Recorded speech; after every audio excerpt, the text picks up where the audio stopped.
ഞാനൊക്കെ കോളേജിൽ പഠിക്കുന്ന സമയത്ത് എൻ്റെ കൂടെ ഉണ്ടായിരുന്ന വിദ്യാർത്ഥികളിൽ 99.99% വിദ്യാർത്ഥികൾ ഉപയോഗിച്ചിരുന്നത് മുണ്ടാണ്. അല്ലേ? ഉണ്ടല്ലേ? ഇന്ന് നമ്മുടെ ക്യാമ്പസിൽ 99% വിദ്യാർത്ഥികൾ ഉപയോഗിക്കുന്നത് പാൻസാണ്. അന്ന് നമ്മുടെ പെൺകുട്ടികള് നമ്മുടെ ക്യാമ്പസിൽ വരുമ്പോൾ അവരുപയോഗിച്ചിരുന്നത് എന്താണ്? ഇതോടെ സതീഷ് എന്താണ് ഉപയോഗിച്ചിരുന്നത്? പെൺകുട്ടികളുടെ വസ്ത്രം എന്തായിരുന്നു? ഒന്ന് ദേവദർശനം അറിയാം, ഒന്ന് പറഞ്ഞു ദർശനം. പാവാടം ബ്ലൗസും. കുറച്ചുകൂടി മുതിർന്ന കുട്ടികളാണെങ്കിൽ മിണ്ടാണ്ടിരിക്കുന്നതിന്റെ ഒരു സാധ്യത എനിക്കുണ്ട്. കുറച്ച് പുഷ്പദാസ് എന്തായിരുന്നു? ഹാഫ് സാരി, ഡാവണി, അല്ലേ? 3000 കിലോമീറ്റർ അപ്പുറത്തുള്ള പഞ്ചാബി പെൺകുട്ടികൾ ധരിക്കുന്ന ചൂരിദാർ എങ്ങനെ നമ്മുടെ കേരളത്തിന്റെ ഏറ്റവും പ്രധാനപ്പെട്ട വസ്ത്രമായി മാറി? മനസ്സ്. അമേരിക്കയില് കന്നുകാലികളെ നോക്കിക്കൊണ്ടിരുന്ന ചെറുപ്പക്കാർ ഉപയോഗിച്ചിരുന്ന ജീൻസ് എങ്ങനെ കേരളത്തിലെ ഏറ്റവും പ്രധാനപ്പെട്ട ഒരു വസ്ത്രമായി? മനസ്സ്.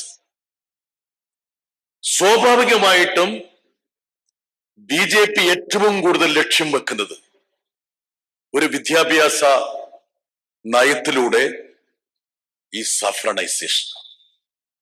നമ്മൾ അറിയാതെ നമ്മുടെ സംസ്കാരത്തെ, നമ്മുടെ ചിന്തയെ മാറ്റിമറിക്കുകയാണ്. ഒരുപക്ഷെ ന്യൂ എഡ്യൂക്കേഷൻ പോളിസിയെ കുറിച്ചോ അല്ലെങ്കിൽ സർക്കാരിന്റെ വിദ്യാഭ്യാസ നയത്തെക്കുറിച്ചോ ചർച്ച ചെയ്യുമ്പോൾ ഒരിക്കലും ഒഴിവാക്കാൻ കഴിയാത്ത ഒരു ഘടകമെന്ന് പറയുന്നത് ഈ കാവ്യവൽക്കരണത്തിന്റെ ഒരു തലമാണ്. 2, സെൻട്രലൈസേഷൻ. ഇപ്പം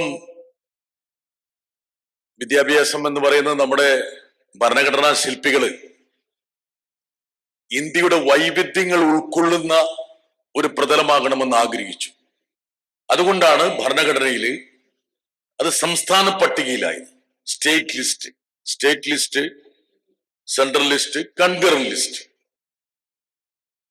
വിദ്യാഭ്യാസത്തെ കൺകറന്റ് ലിസ്റ്റിലേക്ക് മാറ്റി കേന്ദ്ര സർക്കാർ അതിലേക്ക് നുഴഞ്ഞു കയറി. അത് തുടക്കമിട്ടത് കോൺഗ്രസ് ആണ്, അതിന് തർക്കമൊന്നുമില്ല. ഈ കേന്ദ്രീകരണത്തിന്റെ ഏറ്റവും പ്രധാനപ്പെട്ട അടിത്തറ പാകിയത് കോൺഗ്രസ് ഗവൺമെന്റുകളാണ്. പക്ഷെ അതിനെ സമർത്ഥമായി ഉപയോഗിച്ചു തുടങ്ങിയത്, ഫലപ്രദമായി വിസ്തൃതമാക്കി ഉപയോഗിച്ചു തുടങ്ങിയത് BJP ആണ്. ഇന്ന്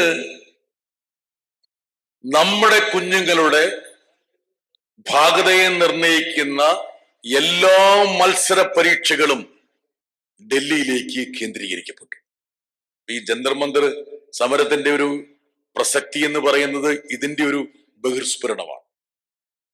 ഏത് പരീക്ഷ എടുത്താലും, ഇപ്പൊ നീറ്റ് എടുത്താലും CUT എടുത്താലും എന്തെടുത്താലും എല്ലാ അധികാരങ്ങളും കേന്ദ്രത്തിലേക്ക് കൊണ്ടുവന്നു. ഇപ്പോൾ ഞാൻ ഈ കേരളത്തിലെ വിദ്യാഭ്യാസം കഴിഞ്ഞിട്ട് ഡൽഹിയിൽ ജവഹർലാൽ നെഹ്റു യൂണിവേഴ്സിറ്റിയിൽ പഠിക്കാൻ പോയപ്പോൾ അന്ന് JNU നടത്തുന്ന ഒരു എഴുത്ത് പരീക്ഷയാണ്. ആ എഴുത്ത് പരീക്ഷയിൽ നമ്മൾ ജയിച്ചാൽ അവിടെ പ്രവേശനമാണ്. ഇന്ന് എല്ലാ കേന്ദ്ര ഉന്നത വിദ്യാഭ്യാസ സ്ഥാപനങ്ങളെയും കോർത്തിണക്കിക്കൊണ്ട് CUT എന്നുള്ള പേരിൽ ഒരു പരീക്ഷ അവർ കൊണ്ടുവന്നു. ഈ CUT കൊണ്ടുവരാനൊരു കാരണമുണ്ട്. എന്താ കാരണം എന്ന് വെച്ചാല് ഈ ഡൽഹി യൂണിവേഴ്സിറ്റിയിലും അതുപോലെ മറ്റ് കേന്ദ്ര സർവകലാശാലകളിലും ഡൽഹിയിലുള്ള ഒരുപാട് മലയാളി വിദ്യാർത്ഥികൾക്ക് അഡ്മിഷൻ കിട്ടി തുടങ്ങി. കാര്യത്തെക്കുറിച്ച് വളരെ ഗഹനമായി പറയേണ്ട ഒരാളാണ് വന്നിരിക്കുന്നത്. എത്ര മണിക്കാ മാഷെ? 11:30. ഓക്കെ. അപ്പൊ CUT വന്നു. നമ്മളൊന്ന് ചിന്തിച്ചു നോക്കുക. ഇന്ന് ഡൽഹിയില് പല കോഴ്സുകളിലും ദക്ഷിണേന്ത്യയിൽ നിന്ന് വിദ്യാർത്ഥികളില്ല. പണ്ട് ഈ യൂണിവേഴ്സിറ്റികൾക്കുള്ള ഒരു പാൻ ഇന്ത്യൻ സ്വഭാവം ഉണ്ടായിരുന്നു. ഇപ്പൊ JNU ഇൻട്രൊഡ്യൂസ് ചെയ്തിട്ടുള്ള ഒരു പ്രിൻസിപ്പൽ ഉണ്ട്, ഡിപ്രിവേഷൻ എന്ന് പറയും. എന്ന് വെച്ചാല് മെറിറ്റ് മാത്രം പോരാ. ഇപ്പൊ നമ്മുടെ സംവരണങ്ങളൊക്കെ ഉണ്ട്, പക്ഷെ അതിനപ്പുറത്ത് ഒരു ഡിപ്രിവിയേഷൻ മാർക്ക് കൊടുത്ത് വളരെ പുരോഗമനപരമായിട്ടുള്ള ഒരു തീരുമാനമായിരുന്നു. എന്താണ് ഡിപ്രിവിയേഷൻ?